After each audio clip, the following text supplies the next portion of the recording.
Right.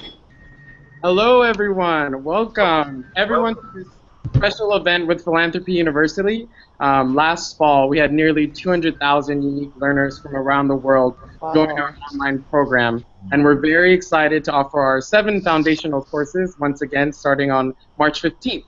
To kick off our 2016 efforts, we are thrilled, unbelievably thrilled, to be hosting a conversation with His Excellency Amr Al-Dabbagh, founder of Philanthropy U and instructor of leadership and rules for impact and meaning. Amr, do you want to say hello to everyone? Yes, hello everyone, and thank you for joining us today. Hello, sir. Hello, sir. Assalamu alaikum. Nice to meet you, sir. Nice meeting you too. So, in addition to the 5 learners we have logged in right now, we have thousands of people joining on Google+, YouTube, and Twitter. So we want to say a little hello to them. And we want to make this event interactive. So everyone out there in the internet world, if you have a question, please use the hashtag #LeadershipWithAmr, and we'll do our best to get you an answer. Once again, the hashtag is #LeadershipWithAmr.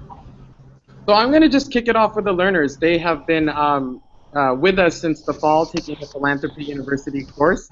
And I want to give them a time to say their name, where they're coming from, where they're calling from, and one of the reasons why they decided to join Philanthropy University. So, Yongi, can you give us start off with an introduction? Yes, thank you, Ben.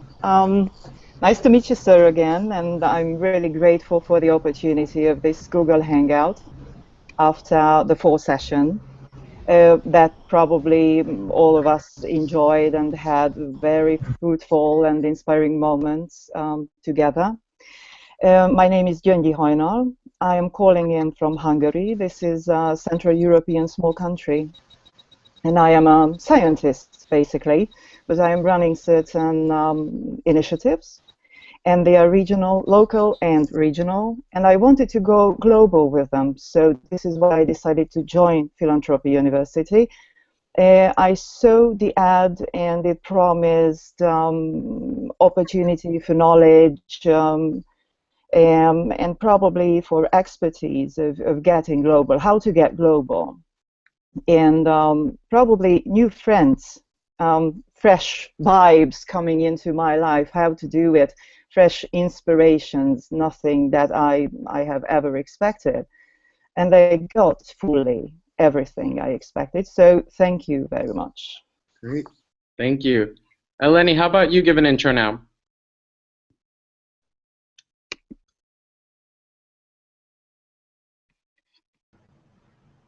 One second, Eleni. You actually, go ahead. Now you're unmuted.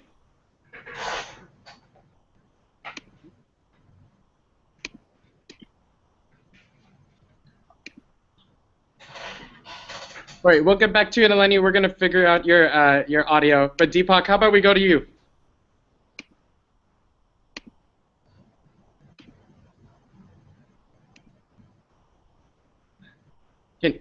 Deepak? Do you want to make sure you're unmuted before you talk? Yes, hello Mr. Amor. Hello everyone. Hi. Yeah, my name is Deepak. I'm calling from India, and the reason I am learning and joining on philanthropy courses again, the primary reason for this time in 2016 is Mr. Amor, our instructor. And the other reason, as Gyöngyi said, to get new friends and to learn more of these philanthropic courses. Great. Thank you. Thank you. All right, Jeffrey, your turn.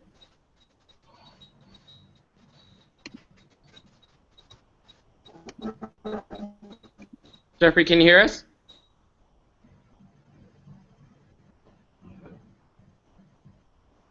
I'm gonna. Can you hear me? Yep. All right. Okay. Perfect. Hello, Mr. Arm. It's an honor for me to know you and to see how big is the work you have been doing to take the world to a better world. It's incredible. So my name is Jeffrey Reyes. I'm from Dominican Republic. It's a kind of small island in the Caribbean. our neighbor is Haiti. Maybe you know, maybe you know Haiti, but the Dominican Republic. But Dominican Republic and Haiti is the same island, two countries in the same island. Okay, I'm joined to Philanthropy University because I want to contribute with the world. I want to make effort and to do as many we can do to help people in the world because I know we can. And I see the Philanthropy University offer us a knowledge that help us to take a right way to do what we want to do. So it's incredible, and I really like how Philanthropy University teach us how we can apply the leadership, or we can develop a different leadership on behavior on behalf to the world entirely. So it's an honor for me to be part of Philanthropy University, and I want to keep on studying and learning the rest of my life. Great. Thanks so much. Thanks so much, Jeffrey. Olasoji, do you want to give an intro? Yeah. Hello everyone. Hi. And also to His Excellency Al-Dabbagh. It's a pleasure to join you in this hangout to meet people and also to talk about the Philanthropy University courses.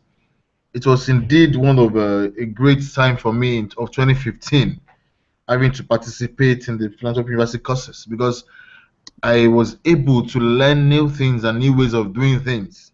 So it was indeed a worthwhile time. It was unfortunate I couldn't do the same courses at the time, but I plan to do the mini 5 courses in March when we resume. So it's a pleasure. I'm calling from Lagos, Nigeria. I work with a company called Sahara Group, and I work in the CSR, where we carry out projects that are impactful and that add value to the lives of our host communities. Thank you very much. Great, thank you. And then Maurice, I'm not sure if you can hear us, but you can go ahead and say an intro. It looks like it might be frozen though. Can you hear me, Maurice?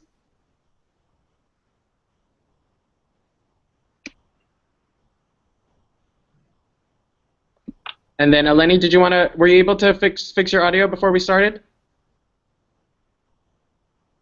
I'll shout out where Eleni is joining for us in a second.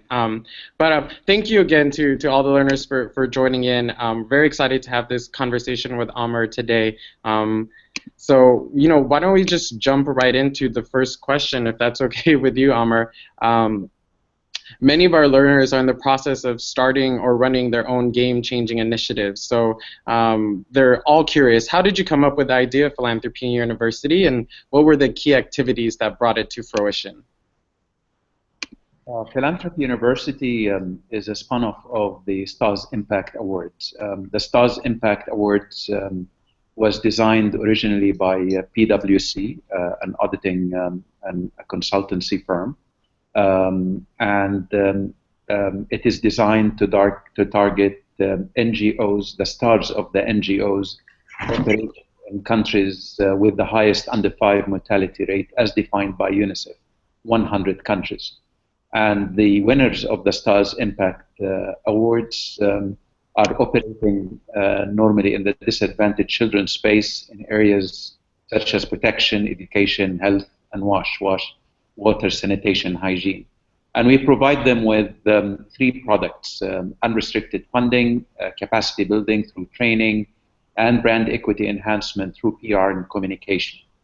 And whoever we ask from the STARS Impact Award winners, what is the single biggest contributor you get out of the STARS Impact Award, the majority talk about capacity building and training. So we asked ourselves, why do we have to wait until we have a STARS Impact Award winner to provide him with capacity building? Why not to leverage the online education and the MOOC revolution and provide free online courses to all NGOs worldwide without restriction, without having them to go through the process of the STARS Impact Award to get capacity building and training. So one initiative led to the other, and we have today the Philanthropy University, which is the first free online education platform dedicated to leaders in the social sector and leaders of NGOs worldwide. Great. Thanks so much, Omar. Yongi, did you want to go and start with your first question? Yes, thank you, Ben. While I was wondering what to ask from Professor Rama, I figured that probably I should ask not about theory, but about practical knowledge, about practice, rather. So I concluded finally that how should we measure when we assessed and reviewed our theory and strategy for meaningful impact? And we are in a local field. And there are things existing, working, moving, working, and how should we measure if our impact somehow collides, for example, to some attempts of other actors? How should we measure if we are right and they are wrong? Probably nothing is black and white, but when we really feel we are good in our points, we are really professional, we gather together all the data and try to consider every risk. But still, we are colliding. So what could be the wise steps to avoid things which are unpleasant to happen? Thank you. Well, the first golden rule of the 10 golden rules is I aim, therefore I am. And that goal is designed to establish the finish line and determine the strategy and what kind of impact you want to deliver. So the finish line should be the determining factor of how you go about measuring your impact. Of course, measuring impact is by far the most complex matter in the world of philanthropy, and it depends on how you look at it. But the simple answer to your question is whatever your finish line determines in terms of impact measurement and how to go about it should be the governing factor. Thank you very much. Great. All right. Olasoji, did you want to take the next question? Yes, please. Thank you. So my question, sir, is just to ask, now how do we ensure, because we are talking about impact, about article social impact, articulated leadership roles, how do we ensure that the recently launched SDGs, Sustainable Development Goals, does not go the way of the outgone Millennium Development Goals? Because to me, the MDGs were not able to achieve what they were aimed to. So now we've launched another new set of goals for the next 15 years. So how do we ensure that this does not go the way of MDGs as well? Thank you. Well, of course, there is a big difference between the MDGs and the SDGs. The MDGs were designed to deal with or come up with solutions that reduce the problem by at least 50%, whereas the SDGs are designed to eliminate the problems. The SDGs are inclusive in terms of design and implementation. And what I like most about the SDGs goals is the 17th goal, which is about partnerships and collaboration. So today, it is important to engage all the stakeholders in delivering the 17 SDGs. So partnership and collaboration are key elements and ingredients for the delivery of the SDGs. And I believe Philanthropy University can help in that regard, because Philanthropy University is not about sharing knowledge. It's about creating a vibrant community, a network of leaders in the social sector where they can share their stories in terms of successes and failures for the others to benefit from, and help each other in delivering their goals. So the SDGs is a more inclusive, and it promotes partnerships and collaborations, and this is key differentiator between the SDGs and MDGs. But for those who are not familiar with what we are talking about, we are talking about the Sustainable Development Goals that were announced last September in the UN General Assembly, whereas the MDGs, the Millennial Development Goals, were announced in the year 2000, and they were designed for 15 years until 2015. Thanks so much for the context. I'm sure our learners really appreciate that. Deepak, did you want to go ahead and ask your question now? Yeah, thanks, Ben. Islam, my question is, how do you manage or cope with time, low energy, and the people who are not aware of love? In other terms, the people whom we say negative people. Well, I think, again, back to what I promoted in my MOOC to develop a life plan. A life plan is critical to keep you focused and energized because it capsulizes your finish lines, long-term goals, mid-term goals, short-term goals. It focuses you on 10 different criterias. So that that process alone should provide you with sort of discipline and energy to continue working on delivering these goals. Now, in terms of negative people, I would recommend that you avoid them.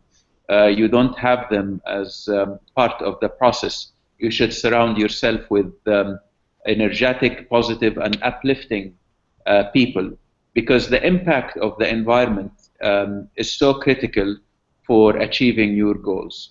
Even if you have all the determination and discipline, the wrong environment in terms of people with low energy and people that are negative could really get you off track. So my advice is to avoid them and not to have them as part of your journey. Thank you. Great.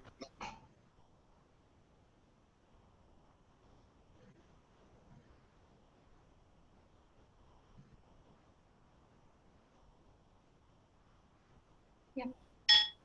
Hello. Hi. You guys still see me? Okay.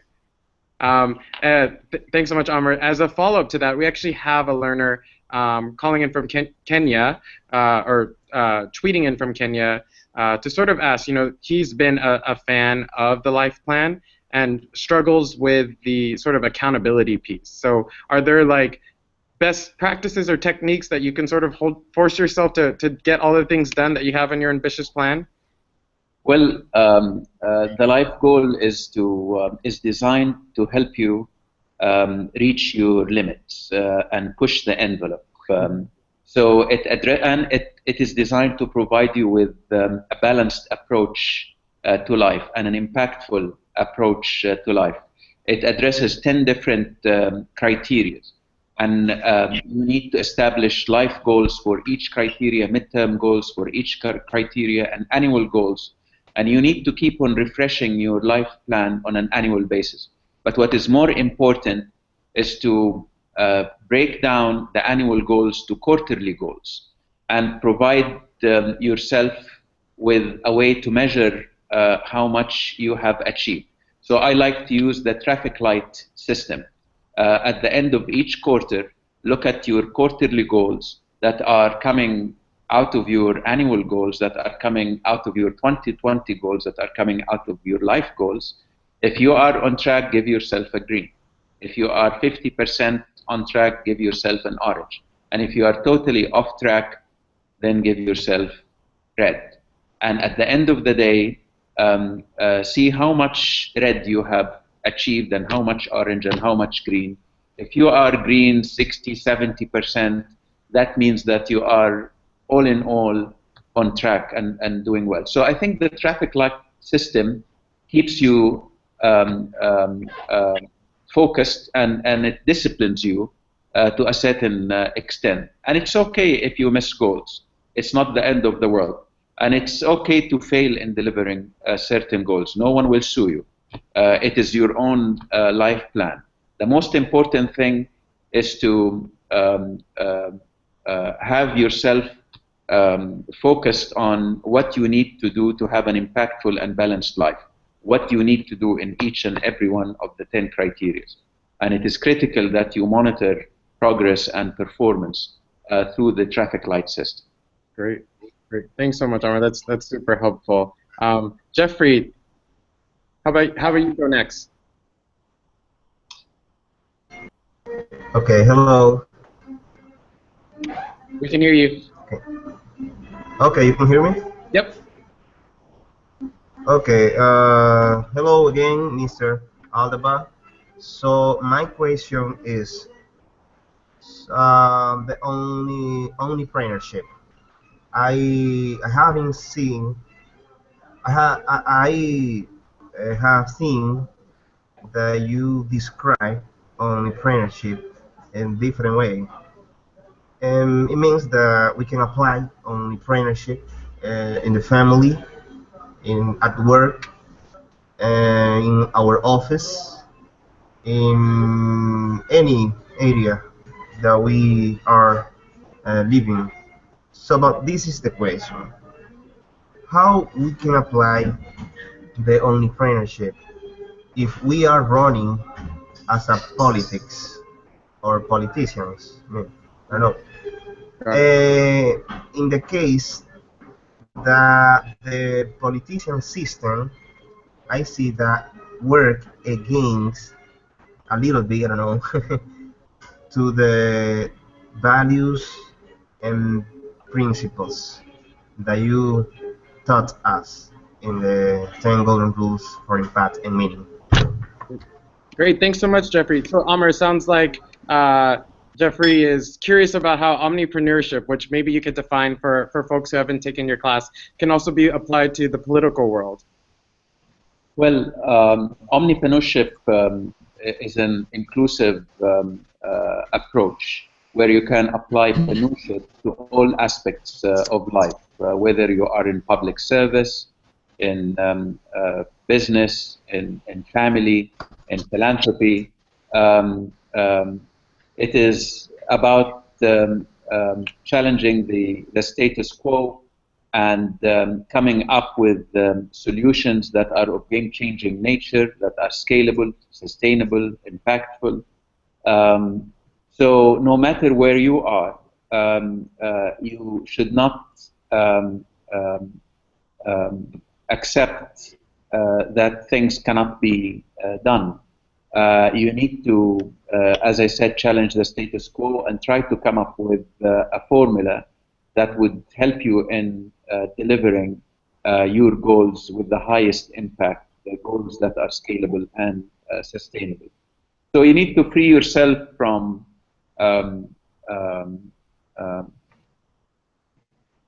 thinking that because there are certain challenges here and there, you cannot get things done, or you cannot change that status quo. It is important to always challenge your thinking and try to come up with creative entrepreneurial formulas. Great, thank you, Omar.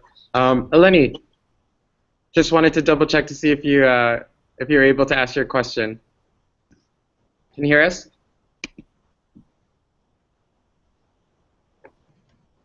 It doesn't look like we got the sound, but I actually have your question in front of me. So how about I just mime you for the interim time. So Amr, Eleni, she's calling from Pakistan, and she's very interested in the work that the STARS Foundation is doing, and she's curious, like, what have been some of the patterns for organizations and NGOs that have gone on to become really successful. And she has more, and then as a follow-up to that, have there been any that you think got away? So as in, like, didn't get a grant and such. So that's Eleni's question from Pakistan.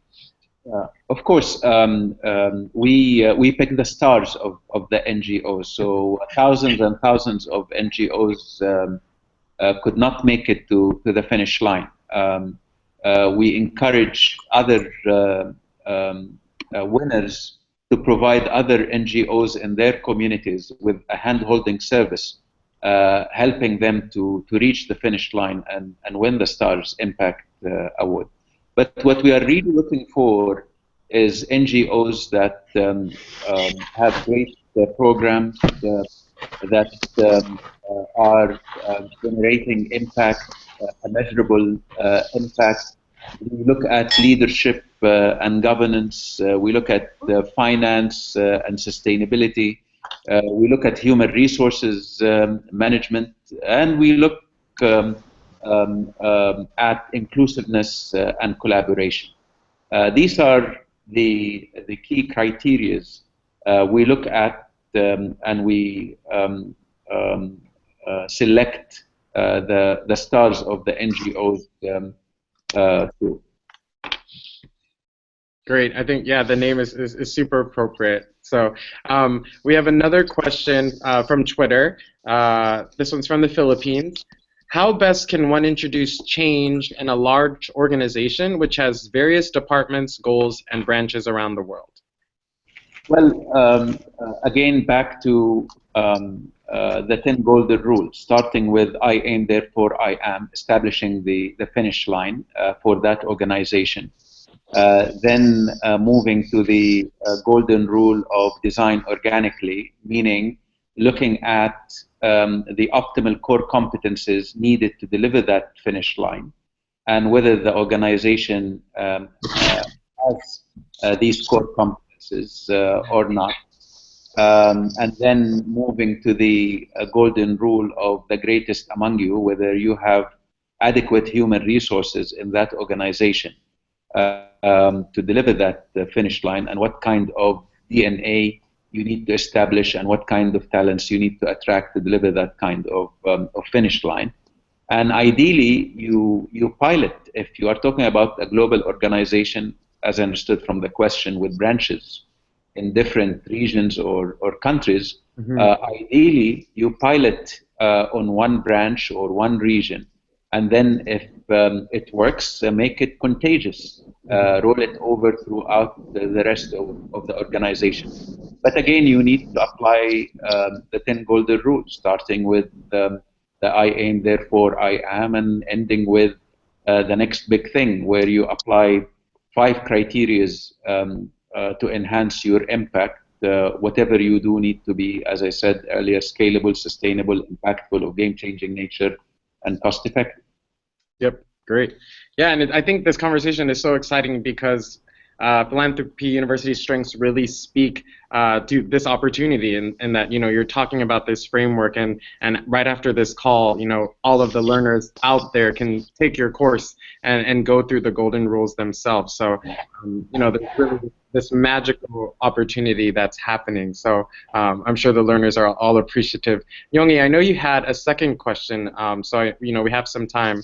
So go ahead and ask Amr if you'd like. Yes, thank you, Ben. But let me join the speaker on behalf of whose you spoke right now. So to the question that Amr replied. So if I'm not mistaken, that Professor Amr advises us to pilot test our strategy branch by branch. Is that correct? No, I'm suggesting that you should consider piloting the idea on a smaller unit and test drive it and see what are the learnings and the lessons learned from piloting it, and then if it and then roll it over after maybe a little bit of fine tuning and tweaking. Mm-hmm. Yes, thank you. So my second question basically was about stage fright that probably many of us feel. So the fright when we went through all the tactics, all the strategy, and we are fully prepared, but still feel hesitant. So this is stage fright. We are in the spotlight and we are just blocked. So how could we resolve ourselves, probably? Thank you. Well, again, if you have a clear finish line, a clear goal, this should eliminate the hesitation. This should eliminate the uncertainty. If there is a will, there is a way. If there is a finish line, a clear goal at the end of the day, this should be good enough to eliminate any doubts or uncertainties. But you need to always adjust, of course. There is no strategy that is crafted in stone. I always like to keep the strategy in a draft form and conduct what I like to call a zero-based review on an annual basis. See what worked, what didn't work, and whether I need to adjust, fine-tune, tweak it a little bit for the following year. And sometimes you would find that you can even come up with a new element that could make you revisit the finish line and recalculate it upward. And that's what happened to us in STARS Foundation. We designed it to impact 20 million children in their communities by 2020, until we asked ourselves, why do we need to wait for STARS Impact Award winners to get the training? Why not to offer it online to all NGOs worldwide? And that made us recalculate our finish line upward. We looked at the market globally. There are millions of NGOs supporting 2 billion people. So we said, what if we train tens of thousands of leaders in social sectors supporting just 5% of the 2 billion people? That's 100 million people. So challenging the status quo, applying the next big thing in your annual refresh, fine-tuning, tweaking, could this process could really surprise you and introduce tools that you never thought of in the beginning of the process. Great. Super helpful. Thank you.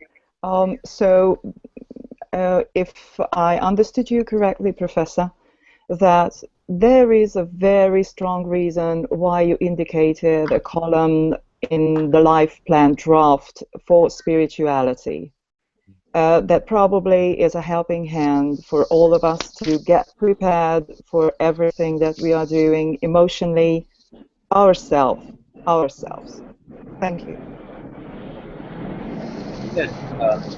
Again, the 10 criteria I learned from a very good professor in Los Angeles, who identified these 10 criteria to provide a balanced life. I took these 10 criteria and developed the template that you see on my website and in the MOOC that is starting next month, mid-March. So each column should provide you with an ingredient that would help you in having a balanced life. No matter what is your faith or belief, as long as you take it into account, that would help in having the balanced life I'm referring to. Thank you. So we're getting lots of questions online, and I have one that I think is very appropriate, and would love to hear your perspective, Amr. So I think one of the strengths of PhilU is that we're able to create this community where this sort of all these practitioners and experts in the fields are able to share their stories.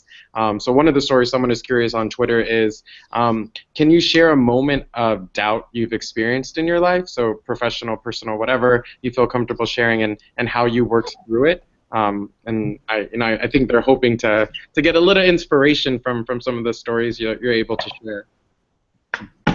Sorry to put you on the spot. Again, in the world of philanthropy and giving, whatever you do is a plus. You wouldn't regret anything you have done.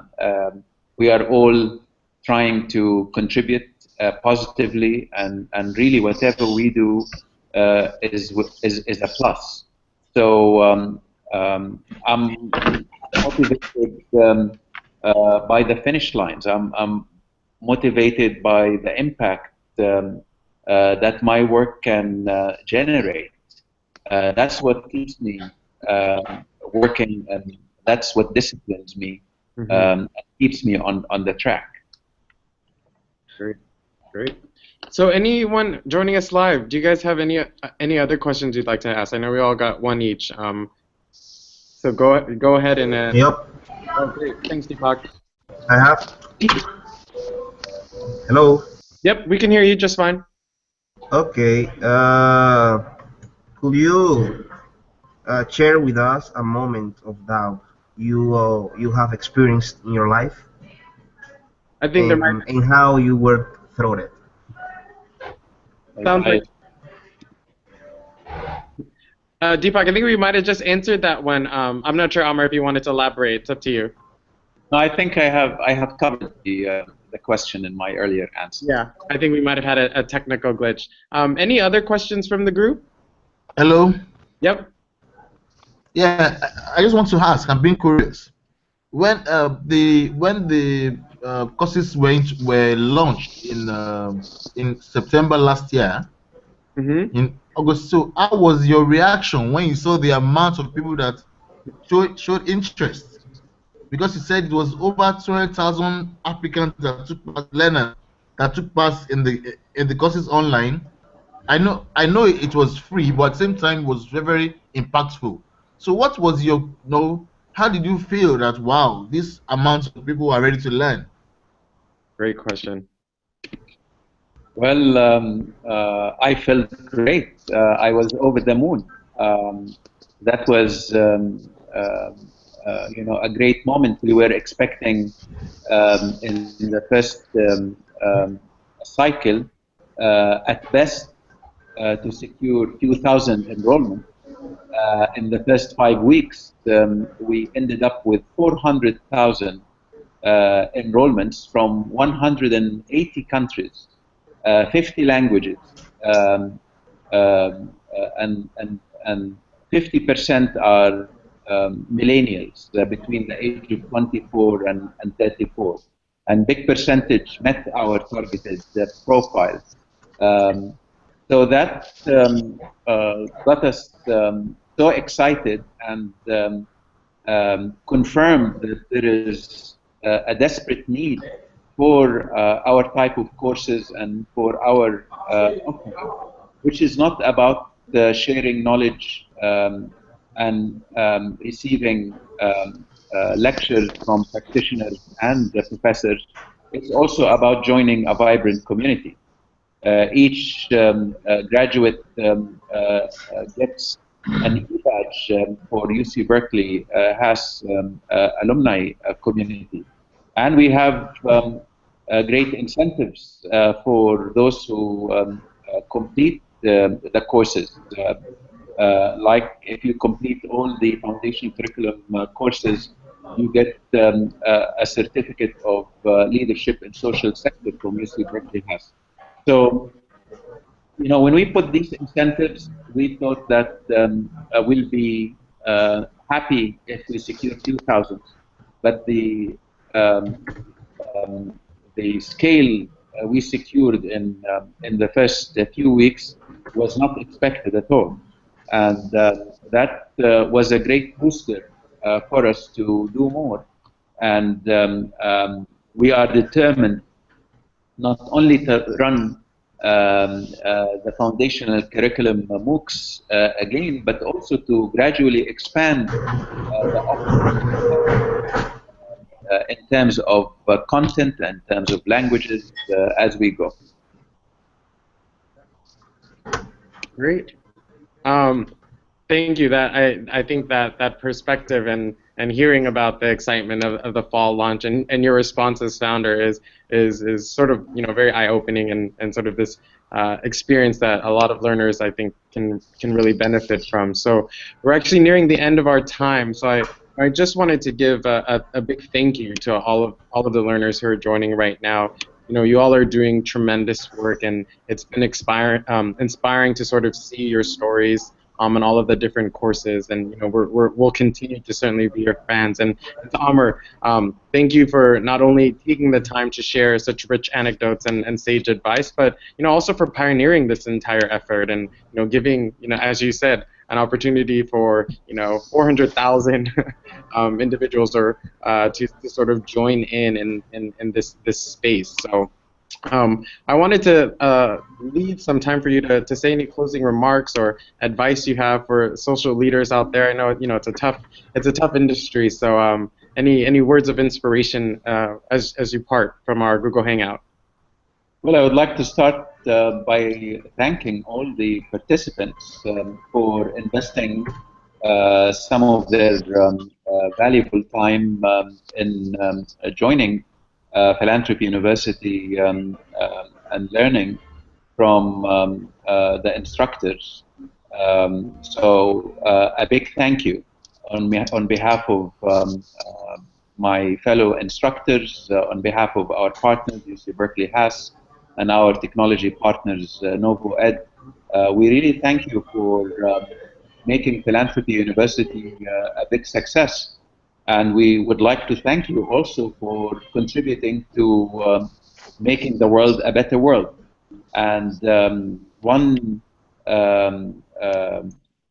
simple request is to spread the word and try to attract other social leaders and NGOs to get enrolled to enhance their reach and impact. Thank you. Great. Thanks so much, Amr. And just some information that's exclusive to Philanthropy University learners. We will be opening up registration for all of our Foundational 7 courses, the MOOCs that Amr mentioned, this Wednesday. In addition, you'll have exclusive access to an online space where you as alumni and former learners in the course can still interact with the community and join in special events like today's event. So, on behalf of the entire team, Amr, thank you so much. To the learners, thank you so much. And everyone out there in the internet world, thank you for joining. Thank you. Ben. Thank you so much. Thank you. Bye, everyone. Bye. Thank you. Thank you, sir.